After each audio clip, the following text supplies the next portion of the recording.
So this is Sadie Pass, and she is very willingly decided to, or reluctantly, I don't know. You didn't take as much convincing as some other people. Willing, but I always get nervous around people. So as we all have after the pandemic. Yeah. So yeah, I'm going to let you kind of, some of us got to know you a little bit at dinner, but I'll let you kind of talk a little bit about yourself and show us what you do. My name is Sadie, and I grew up here and went to McCallum, and that was my introduction to kind of making things. I've actually been making things my whole life. Like, that's always been a big part of what I do with my free time. And then in college at Southwestern, I got introduced to clay, and I really liked it. And I actually majored in art history. And so that's a big part of, I guess, the influence. Like, if the things I've looked at, it's usually historical pots. And I think I really like clay because of the tactileness. And I always really admired like amazing use of material. So like there are these potpourri ships made in France before they had figured out hard porcelain. So they're soft paste porcelain. And there are these like very elegant, large potpourri vessels, and only 10 exist now. But they made a lot of them because they would just slump in the kiln. They were soft paste porcelain. A lot of them are like, they're very like garish now because it was from the Sèvres factory, like around like the Rococo era. And there are a lot of pinks and greens. So I guess I've always really like latched on to the idea of like pushing the material or making something difficult or just delicate. Understand that at all. Or just, yeah. So what is soft paste porcelain? I've never heard that term before. Yeah, so it was kind of Europe's response to China having porcelain that was very admired and sought after. But no one in Europe could figure it out. And they didn't have the same materials like to mine. And so then like in Germany and France and England, all of these workshops were trying to figure out kind of an English version, how they could make that like fine white, translucent porcelain. And so this was kind of in a French workshop, where they were at the time, like maybe the 1780s. They weren't quite there. And it was this very soft material that was hard to work with. And did it not hold up over time too, it sounds like, or why is there only a few? There are only a few because they are delicate pieces, but they just would fail when they were producing them. Okay. And at this time, I guess like the court and the king was financing the workshop. It was like a national project. So yeah. Okay. So today, I don't have a perfect example of my work in person. Ooh, I think the photographs are the best representation. This is a piece that I added a snake to. I was trying it out, and the snake cracked, of course, because I was overly ambitious with the B mix that I know cracks, for me at least, at Cone 5. And I used like one coil. You know, there were a lot of ways it could go wrong, and of course it did. So now if I add snakes, I do it in like segments. Yeah. So I built this body of work that has a few flowers in it. These are my corn flowers. This is like just the clear Cone 5 B mix. And then I have a little jar where I played with some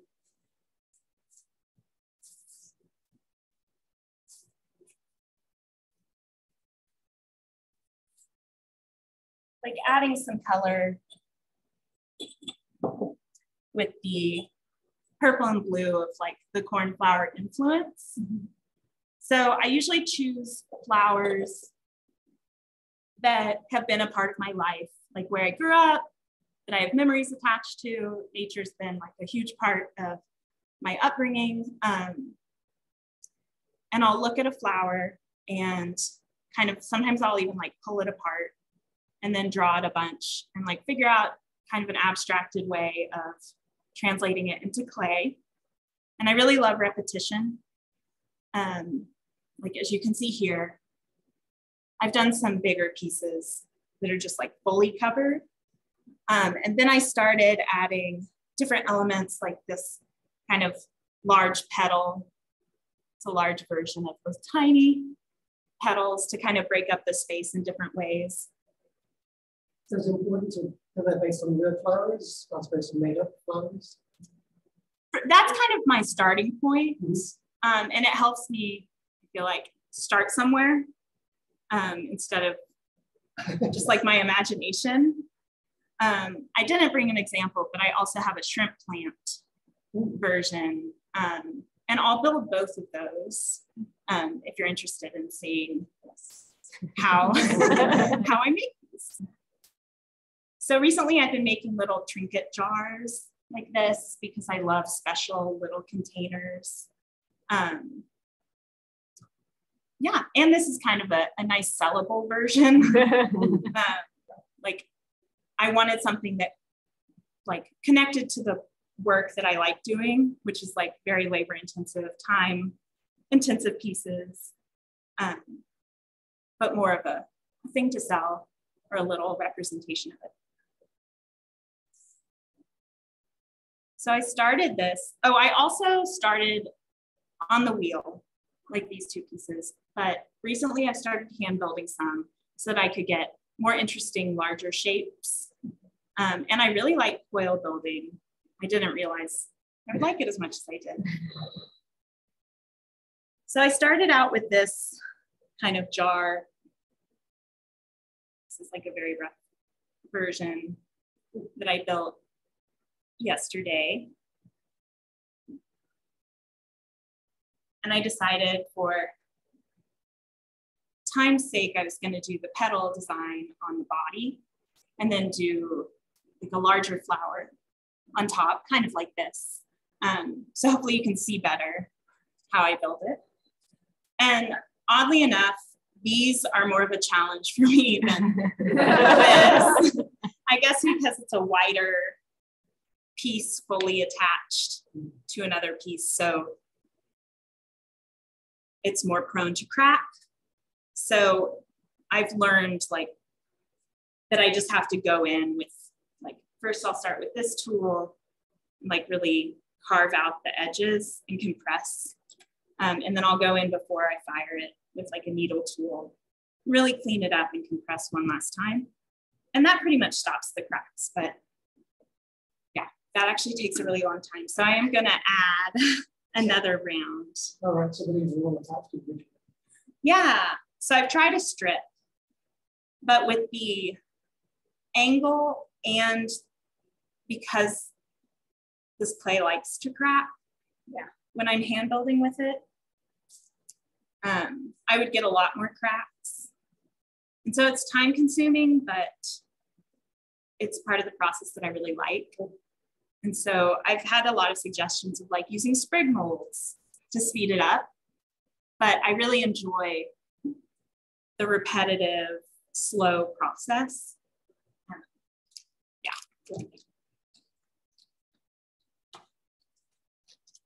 So you have a garage studio?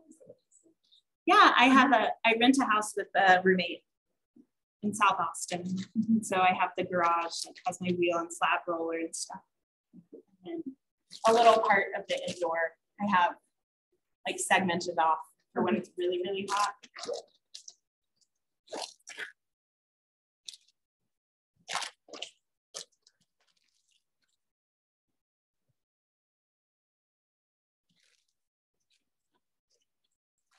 I climbed up in our attic and added a bench from her. Oh, yeah. smart. house into the garage. I'm not sure your landlord. Do a good job. It works. They're very hands-on, but we do get raccoons up there sometimes.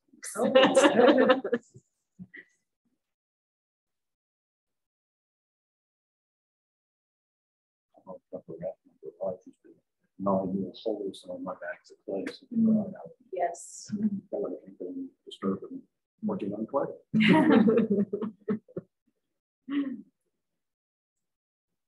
So I always start with the center of each flower. And I've gotten feedback that it also looks like coral or just like other natural things, which is cool. Yeah. I guess the flower is like the starting point for my brain. Yeah. If you're going to work right in front of you, if you don't mind, say that is right where you are. Exactly. It's kind of, so I don't build them off the pot, I build them on the pot. Okay. That's the easiest. And this is actually the cone 10B mix. Because it's easier to build with. And sometimes I wedge malachite into it to make it a little more groggy. Are you using B mix just because you like the color, or what's your reason if you're having issues with it? Well, I've tried other clay, but I have more issues. Right. Yeah, I'm familiar, but yes. And I like the color of it. And I kind of got used to, like now I don't really have issues as much because I know how to like work around like the cracking and stuff. And then I was working with the Balcones Dark for a while, but it was chipping a lot after it was fired. I don't know if that was Requiring of printing. Blades was chipping off. And even like the clay too, Oh, really? but in little slivers. It was soda fired. Maybe it got too hot. I don't know.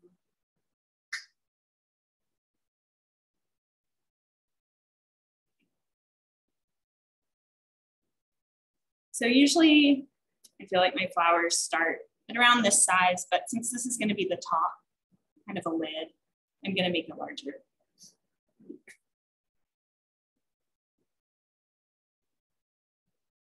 A larger center.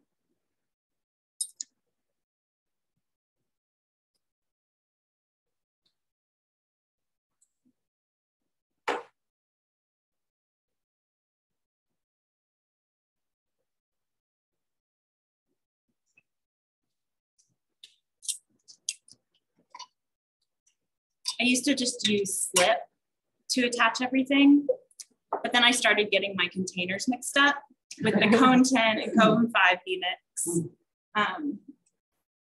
Like Longhorn White for a while. And so then I just started using vinegar, and it's been working really well. So I don't know if it's like overkill or.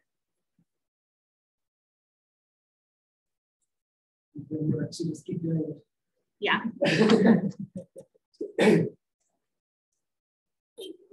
Not using much water or whatever, actually makes a difference a lot.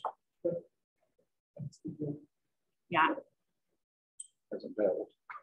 yeah, it seems to work.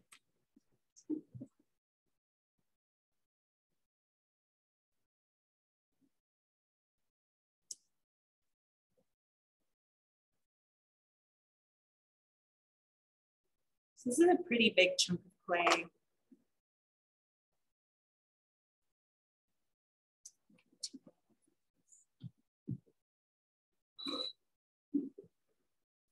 We also use the one of the pieces. Oh. So, Yeah. Let's do the one without the lid. Okay, yeah. Yeah. And I really don't put snakes on things. That was a test. And then I realized I don't keep any of my work when it's like, takes a long time to make. Yeah. And so that's what was sitting around. Just thought it was a statement on the don't tread on you. Yeah.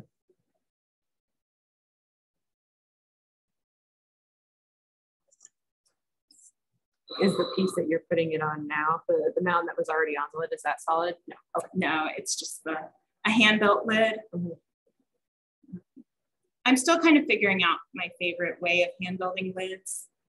It's pretty new. Mm-hmm. I'm used to throwing them. It's one less texture to it, but you can bring the gallery in the mid, looks very lessons. It looks more natural, I feel like, than the From throne, yeah. is what you're doing now just arbitrary, just Yeah. Yeah, so a lot of, it might look kind of like measured out, but pretty much everything isn't. It's just kind of like I get a feel for it.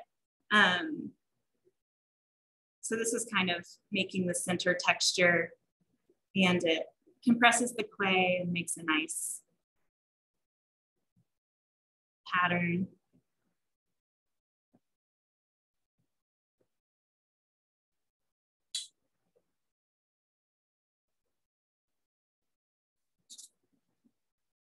What's your favorite tool?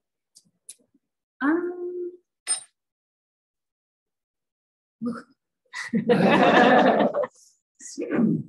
like a needle tool. I guess my X-Acto knife is what I use the most. My fingers. Yeah. So I have the center done.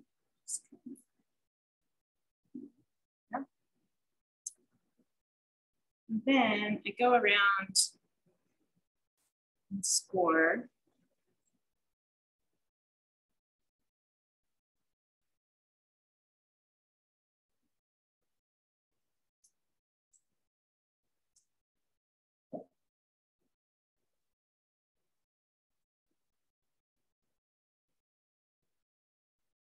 And I really like filled in space and repetition. And so even though it is based off of a flower, I'll add extra petals around to kind of fill out space.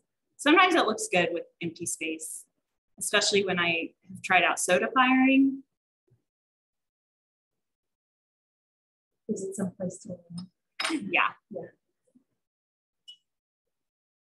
Okay. The soda fire pieces you've been doing, is it just the cone 10 B mix, or have you tried some other stuff? The cone 10 B mix and the Balcones dark, the red. It's really nice.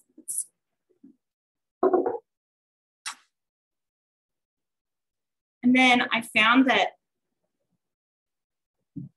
things dry out too much if I make a bunch of petals at once. So I make them one at a time and attach, like I go back and forth. So I only roll out a small slab.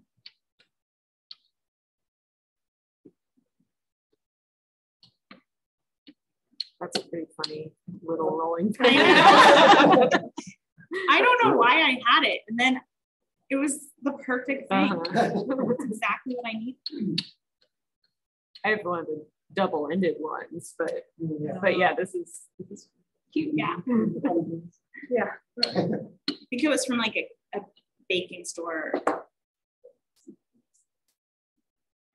That's for all of you too. Yeah. I was in Fredericksburg at Kuchenladen, that kitchen store. So good. And I found a spoon that was like this big, wooden, just like roughly carved. Oh, and it's really good for mixing up glaze that is sap.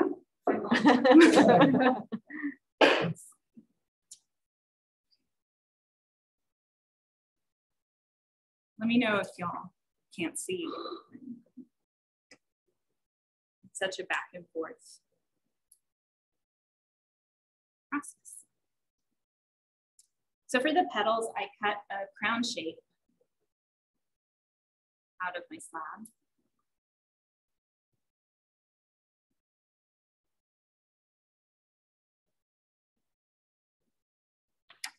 So I'll go down like the line and cut that shape. And I'll usually cut it and leave it kind of in the slab form so they don't really dry. Then I just start pinching to get rid of the hard edges. And then I roll it up at the 3/4 corners and pinch it together. So that's like a little kind of floret combo of petals. So there's one. And then I score the bottom. When I'm working like very large and I know it's going to be completely filled in, sometimes I don't score it super well because they all, like, if the surface is scored really well, they don't break off really.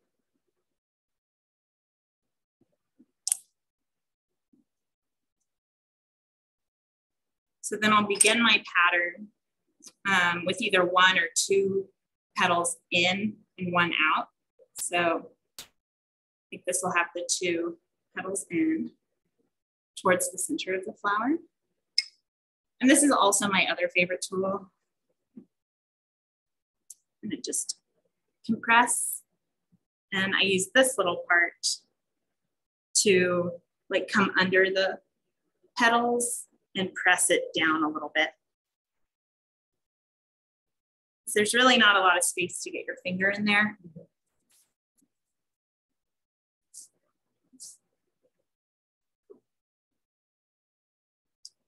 So there's the first one.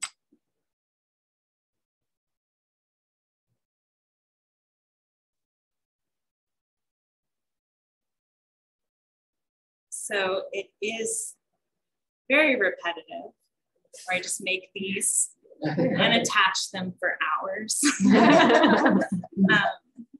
Which is why I didn't want to do a piece like that, because that would be the demo. And it would be like a tiny area of that. So for the next one, I alternate it. So when they fit together much better with one petal in, kind of tuck one under the other.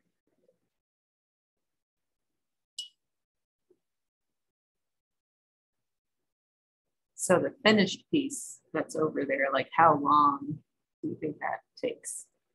I really should time it. No, you shouldn't. I know, it's kind of that. Like, sometimes I stretch it out for weeks. I've gotten really good at keeping them wet and workable with paper towels and plastic. And I have a really big box with plaster at home. When did you start these forms? Oh, like these that I'm working on right now. Yesterday. Oh, sorry, the concept. Oh. Read there at school or after school? It was after school. I was making pieces at school that did sometimes incorporate flowers, and like I had made like my favorite things that I had worked on were like bok choy and garlic shaped pots, kind of like the Tiffany glass vase with the peacock, like that shape, and using the bottom as like the bowl, kind of. And so I guess it started there. And really, I have another body of work too that is the same concept, but it looks totally different. It's aspen trees, painted with underglaze onto functional pots. So like mugs and bowls, or like the rim of a plate. And so that's like the same idea of this plant and this trees, this like forest that I was in, that was so memorable. And I kind of created a pattern. So it feels like I'm painting a pattern, not really trees, because those trees are so graphic, with just like a kind of yellow background. So it's like, so you do paint those aren't you, cows? Yeah, I paint them because that I like doing that.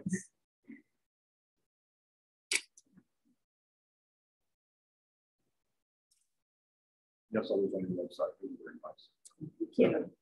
Yeah, it's funny. I'm kind of getting back into doing those, and I think I would like to develop another pattern to go along with that, because it's really nice to have more functional pieces. But I also, it's hard to have two bodies of work that look different, and I don't really know, like, Yeah. what do I do about that? Yeah. So if anyone has suggestions or stuff with that, So why is that a problem? It's okay. I don't, That's true. yeah, I like it. I guess I just don't really know. I don't have enough time to focus on, to do everything I want to do. So then I don't know what to focus on. And then if I want to apply to things, I never know, like, should it be the trees or should yeah. it be? But I guess I could have both and Yeah. just what fits. Yes. That's, Use an area. There you go. Yeah. yeah. I like that idea. So your negative space is another flower. Yes.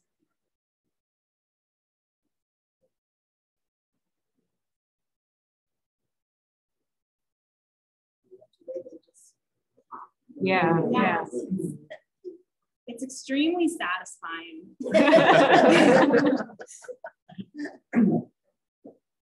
And I think, like, so I mostly show like my work for the East-West studio tours. That's been really good for me because I'll meet people who come back each year. So it's like cool to make connections like that. I think sometimes people are like, why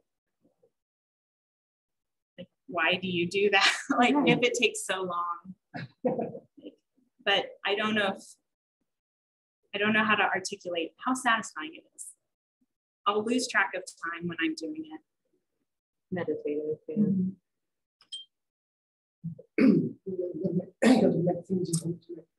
Yeah.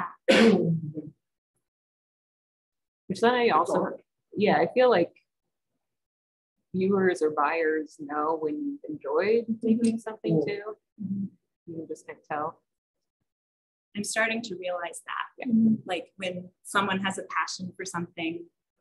I was trying to write an artist statement, which is always hard for me because I want it to be perfect, but it's never going to be perfect, and it's always evolving. And yeah, part of it is just I feel like I have to do it, you know.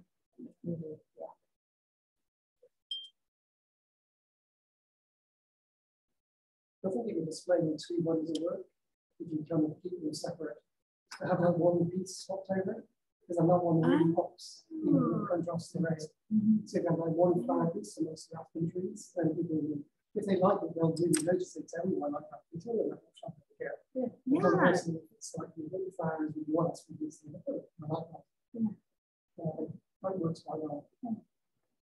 That's a great idea. Because you don't too much and you can use both.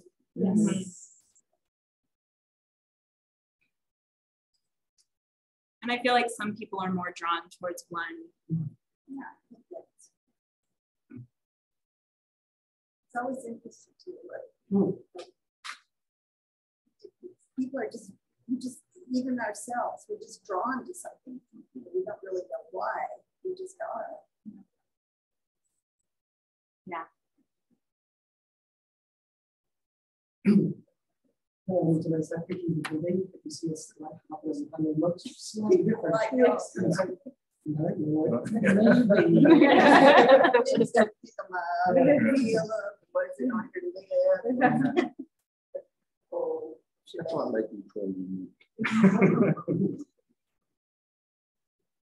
I've worked like production jobs, never like production throwing, which is nice, but I worked for Keith Krieger, where we would jigger with plaster molds and slip cast. And now I work making little tiny clay pieces for clay jewelry that is a company here. And so I feel like when I get home from that, or move to my own work, I don't want to do a lot of repetitive, the same thing over and over again.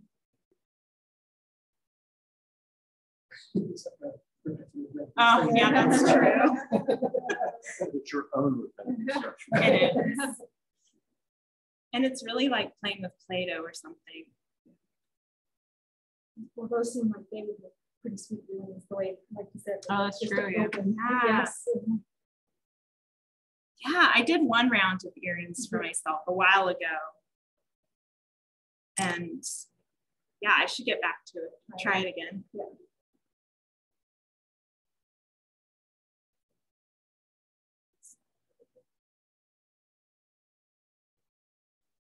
So usually when I have the small flowers, I just do this, the tiny like, petals. But since this is a larger statement flower, I add another round of petals inside the larger floret. And if I have the same size flowers on a piece, if I want to like emphasize a few, that's one way that I do it. Like instead of making them larger, just add another round of petals so that they pop a little more. So.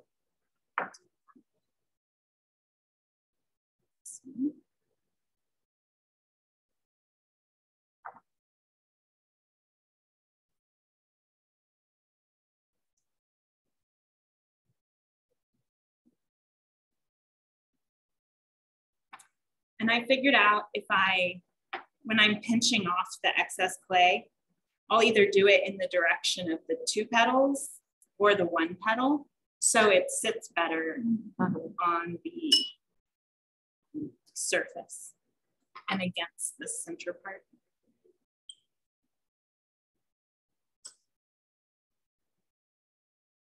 Are you going to hollow out that center part?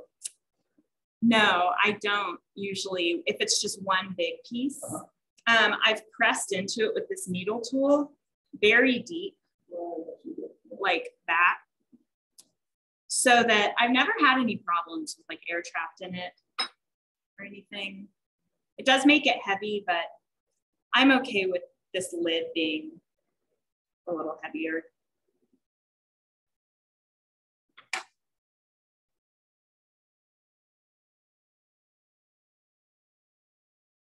So I'm pinching, I guess. So it tapers off on one end. It's kind of become second nature, so hard to talk about.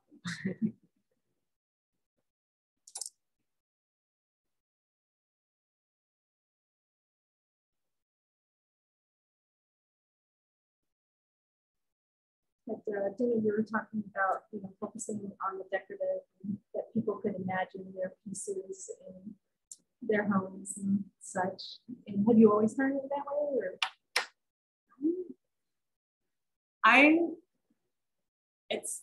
I'm still trying to figure out like the best venue for my work, or kind of like you were talking about, Sarah, like where it fits in. Because I also don't like making the same thing over and over. I like making different versions. Yes. Like working on a form and then moving on from it after making a few variations of it, at least right now.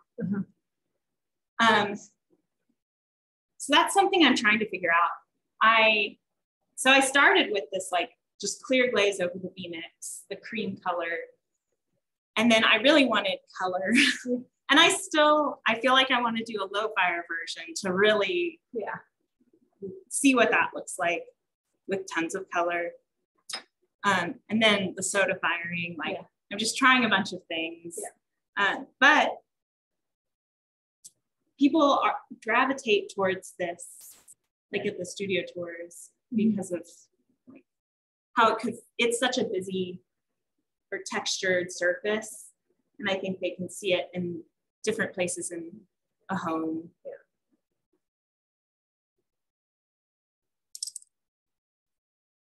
And I bring it up because of your wonderful monofinaire chromatic oranges. I just love orange. So I usually get to a spot where I have to close the loop. And usually it just works out where one will fit. So for a piece like this, I start it by putting in the centers in one row. If I'm doing it where the flowers are kind of symmetrical in circles. And usually I can just kind of eyeball it and it just works out, like the spacing of the centers. And then once I have that row done, I put all the centers on the pot so I know where the flowers will be with the center, and then I can fill in the extra space and then put the petals of the flower.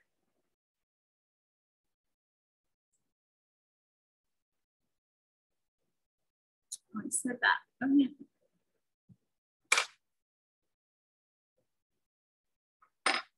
Do you listen or watch anything when you work? Sometimes I just do complete silence. But I've started doing more like music for a few hours and then TV shows for a few hours, just as background, even if I'm not in.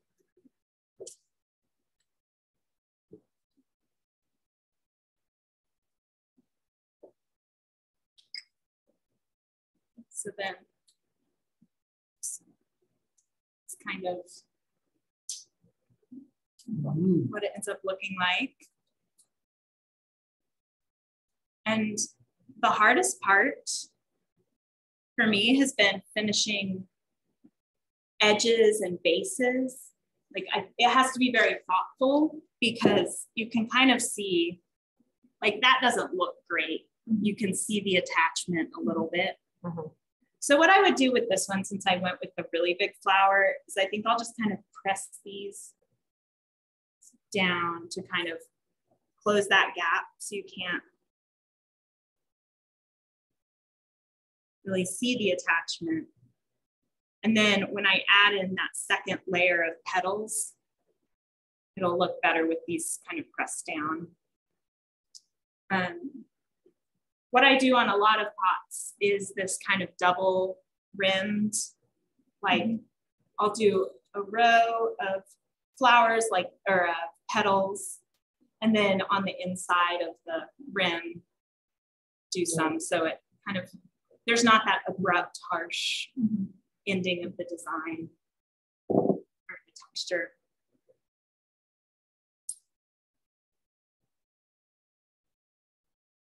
So then these are the little petals, and I just do a small crown.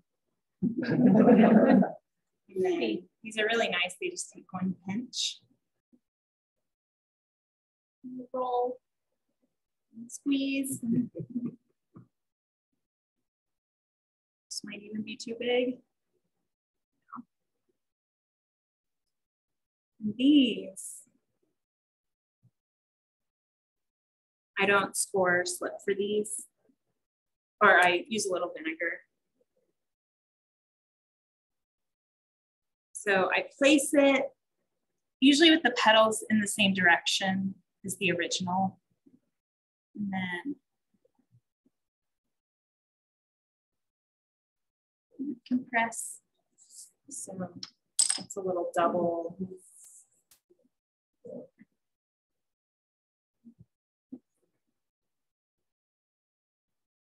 I just felt like the larger flowers, I wanted something to make it a little more detailed.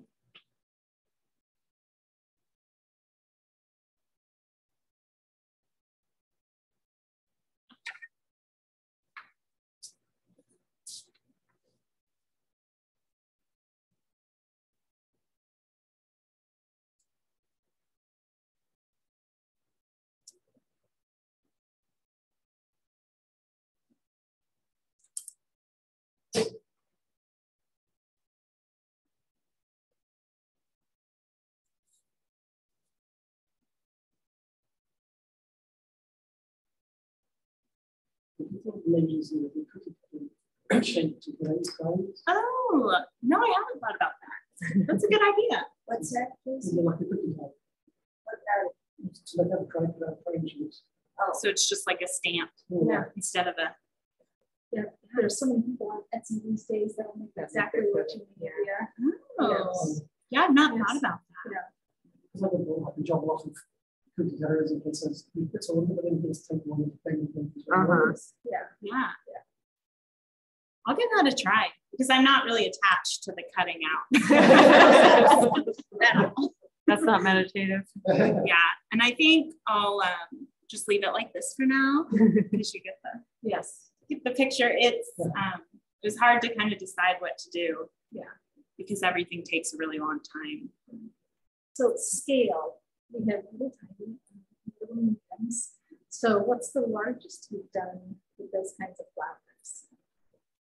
So I was doing these like lidded bowls for a while. I had been looking at like Art Nouveau silver pieces.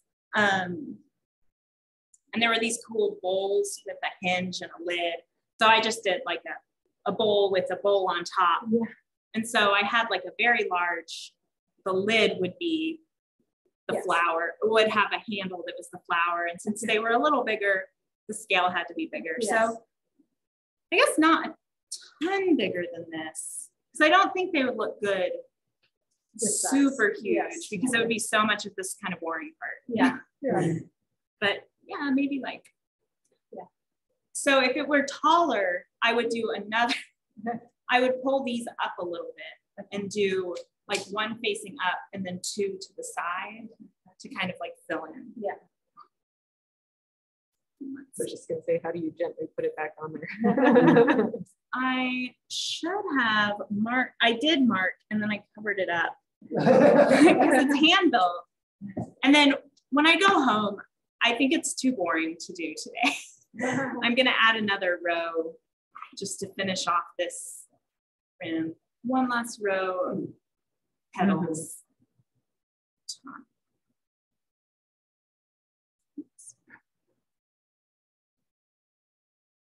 That works. Yeah, there you go.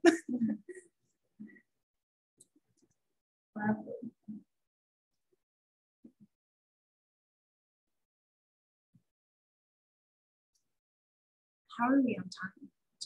It's a little before 8. We're good. Yeah. Okay. I have this other one. I might do petals, but like in stripes up the side. That's something I haven't tried, but I think that would look cool on this. I'll carve out the bottom to give it a foot. Like on this one. I usually like to put a flower in the foot. But this one, the foot's pretty shallow for that. So I might just do tiny petals. But I always like doing something on the bottom. That's my favorite part. But I have another flower design, which is the shrimp plant, which I didn't bring an example of, so you can kind of see it form. Growing up, there was a shrimp plant like right by our front door. And I thought they were very cute, cool plants.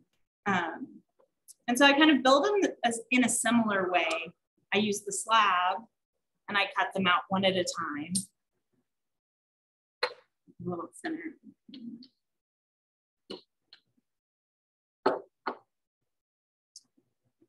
It's too thin. I have a lot of bags of tiny scraps that are waiting to be wedged up. Mine are in yogurt containers.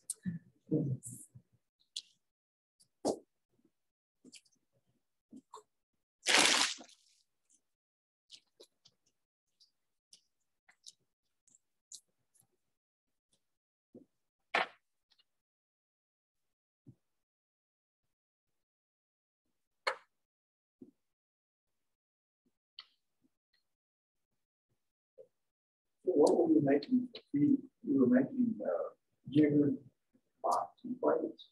Yeah, it was mostly plates, bowls. So it was dinner sets. And then the slip casting was mostly vases. And I think some lighting pendants right before the pandemic.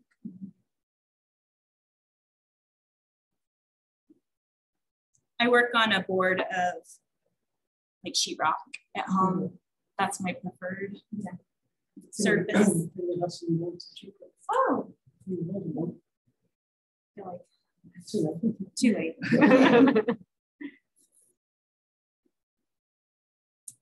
Okay, so the shrimp plant. I have two versions of the same flower and I alternate them so that there's more rhythm and more energy. I feel like when you look at it, it's not just a solid flat surface. So I start with the shape of bunny ears, similar to the crown. Squeeze it.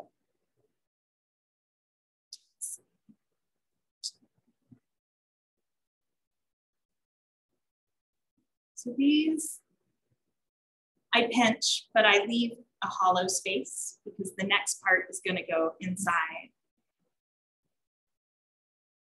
Pinch them.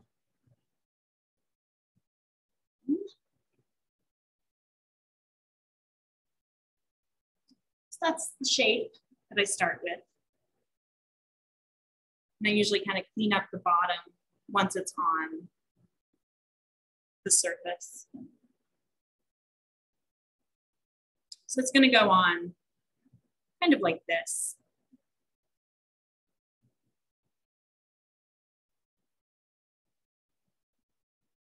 I'm going to mark where it's going to go.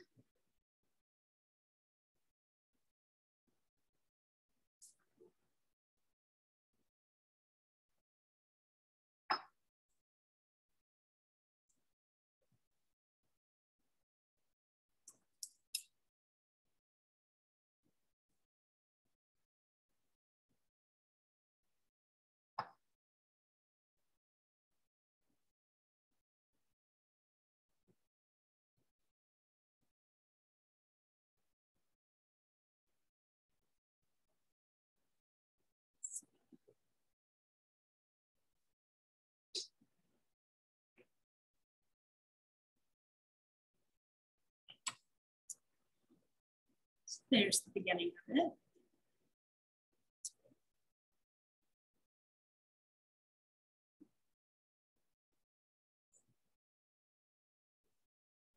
And then I do a very slight, like, gradient from this is the largest petal, and it gets a little smaller for each set. So I'm doing just the same, pinching it, but this time keeping some space in there. Smoothing out the skin.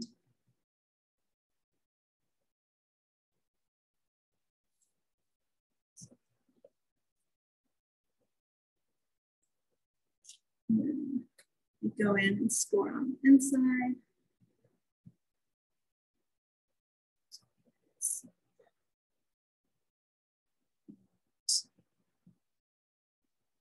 Back to the front.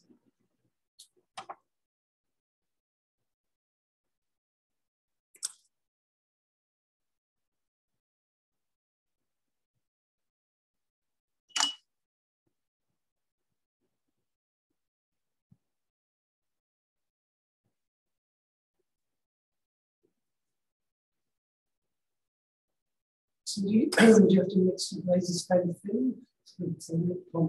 Yeah, so my clear glaze is extremely thin because it's precarious glazing these because I'm dipping most of them. Yeah, even the pretty, I have a big like trash can size glaze that I mixed up like 2 years ago.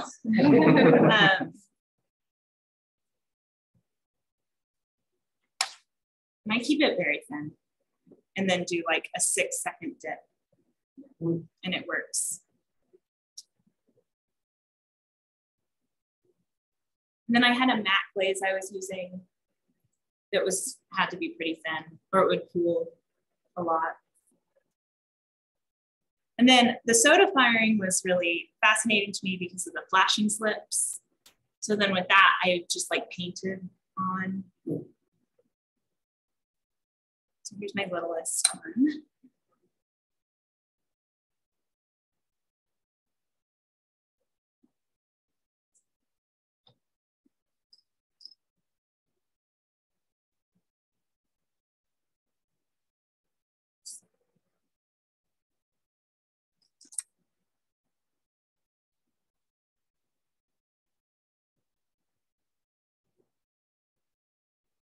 I have some transplants. Do you have are they pink or golden? Sort of orange and white and black. Okay. Must be the gold shrimp. Just enough taller. So these are like I guess I don't know if they're just like, they're petals, but they're leaves. The texture is like between a petal and a leaf, because then they bloom as well with little, like, I should have brought a picture. It's like almost like honeysuckle looking blooms, but very small compared to a honeysuckle. So then I add this.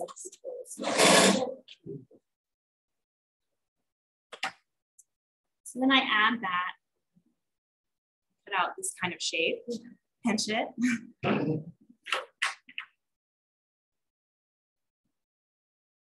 Fold it. Yeah. It's very satisfying. Find it amazing that it's really strong. Yeah, I think I have to work in small batches. Yeah. Yeah.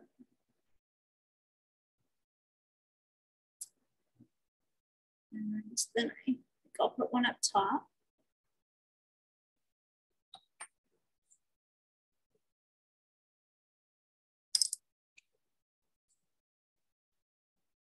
Look at my short ones.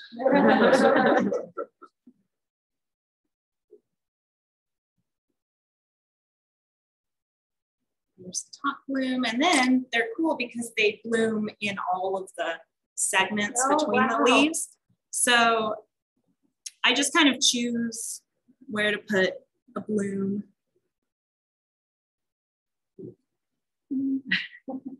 Get myself a little space.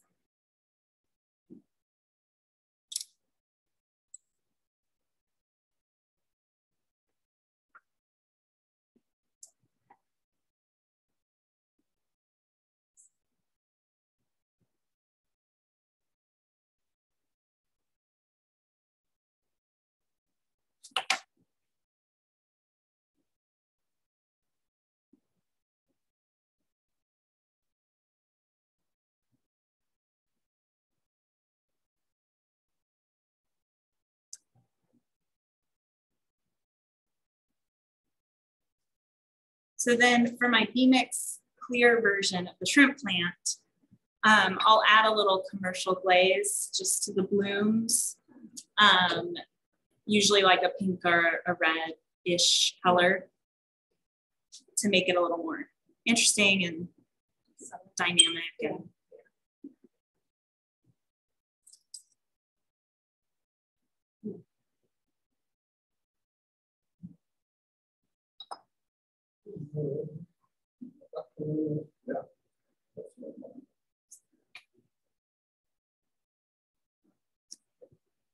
Yeah, that's the next one. Like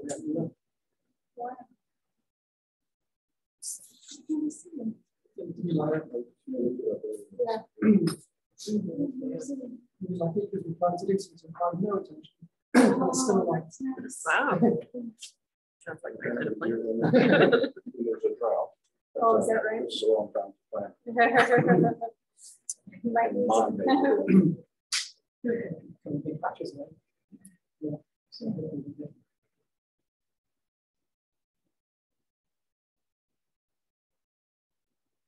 so I'm happy with just 2 blooms on this one. I like to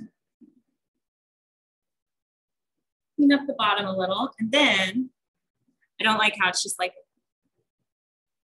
appears out of nowhere. So I give it this little attachment to the stem.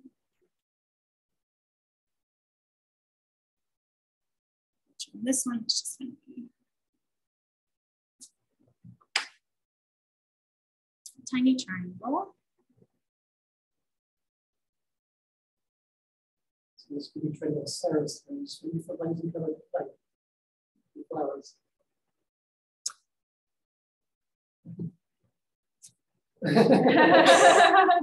I'm very intimidated by it. But that could be a really cool. Like, for a while, I was painting them with underglaze. Like, trying out, like, I was doing poppies, making them bright red. Yes, you said like the raw plant colours that you might feel it.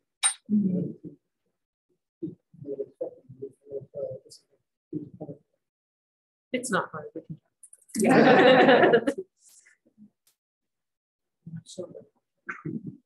Do you get like contamination? Like, does the clay like create a slip and get on your? I have to do a lot of cleaning up with attachment points and everything.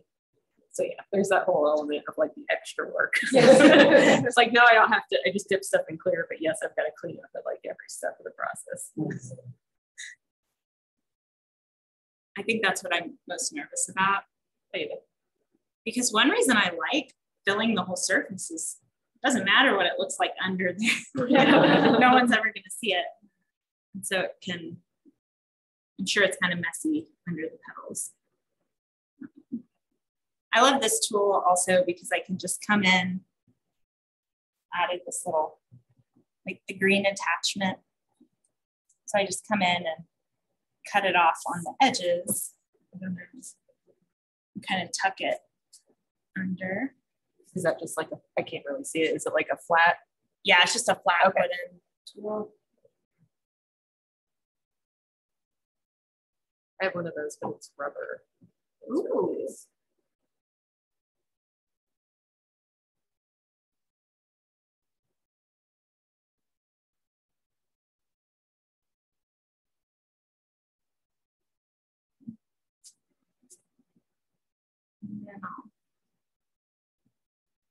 Like to go in and just kind of clean it up and compress on the edges.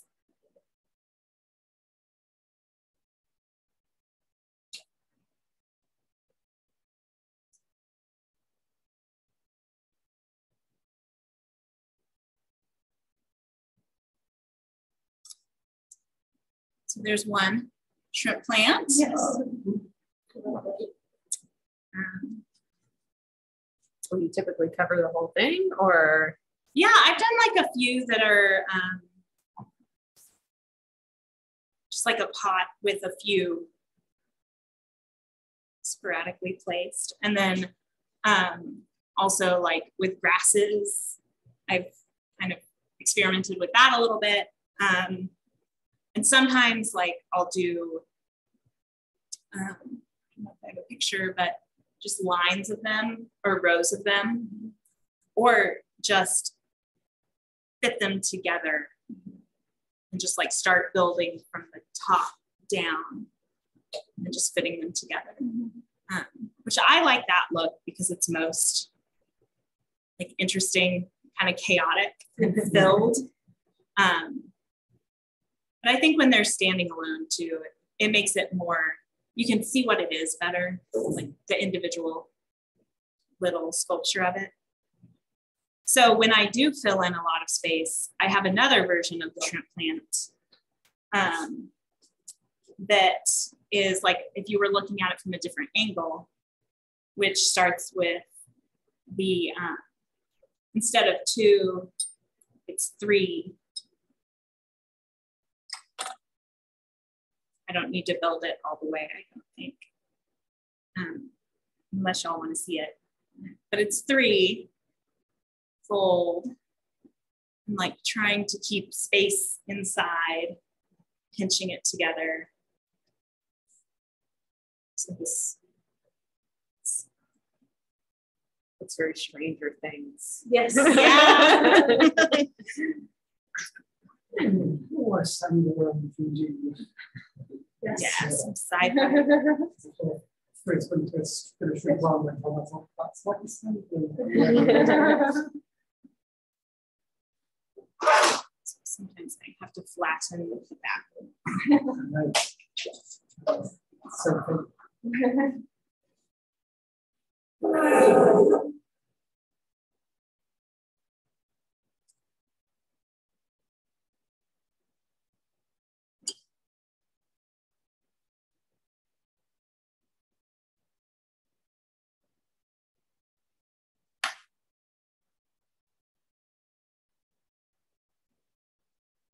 So I'll build it out of this shape so that there's a variety of perspectives.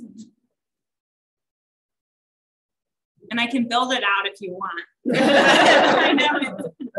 I don't know how fascinating it is to watch over and over.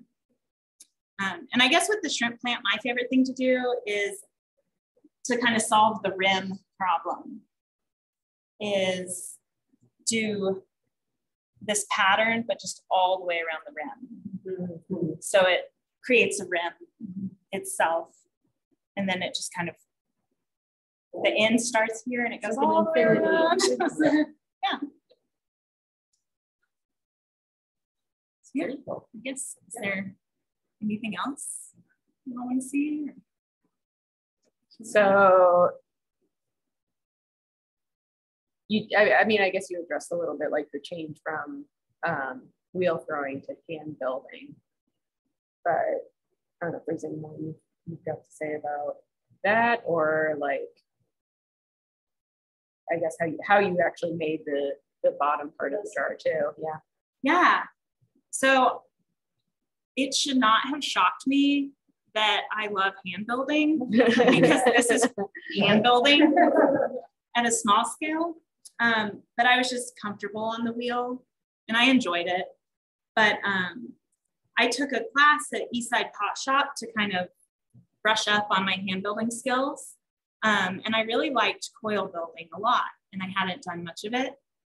So I started with the intention of making larger forms with that weren't just, thrown on the wheel or thrown and altered, because I really liked the process of pinching the clay. And then I started making these small jars. And I guess how I make them is I start with like a ball of clay smushed down. And I like to leave it really thick to carve a foot out. And then I roll pretty thick coils and just kind of pinch. And then the gallery is a coil I learned from Rebecca, and like cut into a triangle and then attached. And I made a really big one and trimmed it down, so it's pretty thick. But so the thickest part of the triangle is against the wall. Yeah, and then for these, I just put like a piece of plastic and a disc of clay. Oh, sure. Yeah. To get the. Yes. But I also did like that. I liked during COVID how you could do workshops online and see them from like across the country. Yes. And so I watched like a Candace, what's her last name? Meth. If that's how you say it, Teapot. Yeah. Teapot demo online. And she did a cool lid that I've tried a few times, where it's like the gallery has a pretty tall rim. And then you make a slab and you set it in like to rest on. Okay. I don't know if I'm making sense. I haven't done it a lot, so it's hard to say.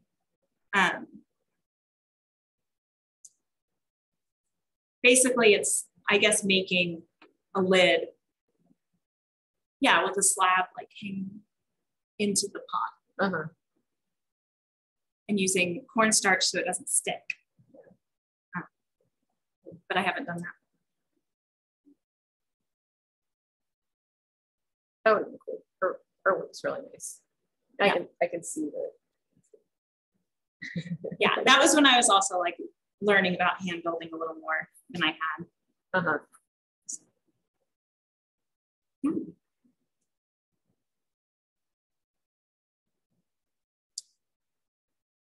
So yeah, you mark where they. Yeah, so I'll mark where the lid and the jar meet up, and then I'll add some sort of decorative element that like lets the user know. So I'll probably add a small like triangle here and here so that you know how to line them up. Mm-hmm. Yeah.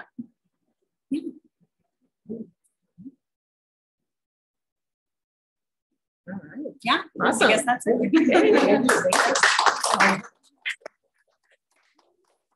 It's like this, do you think you'll make, you said, exploring and then you like to move on? How many? Yeah.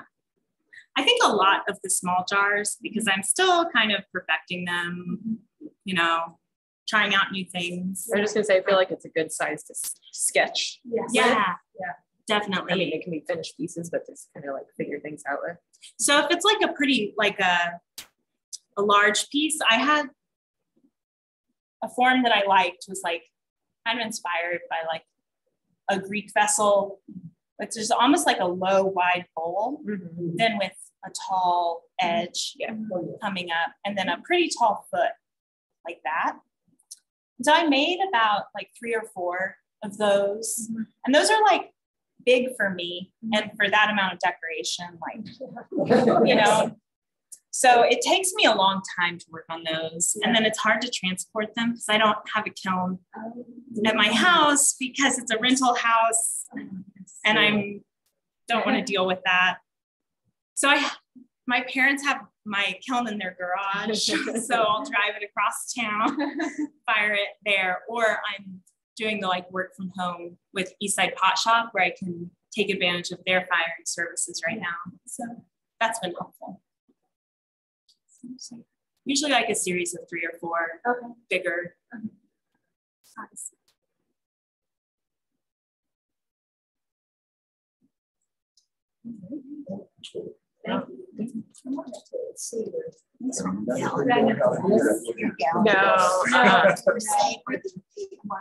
You're saying that.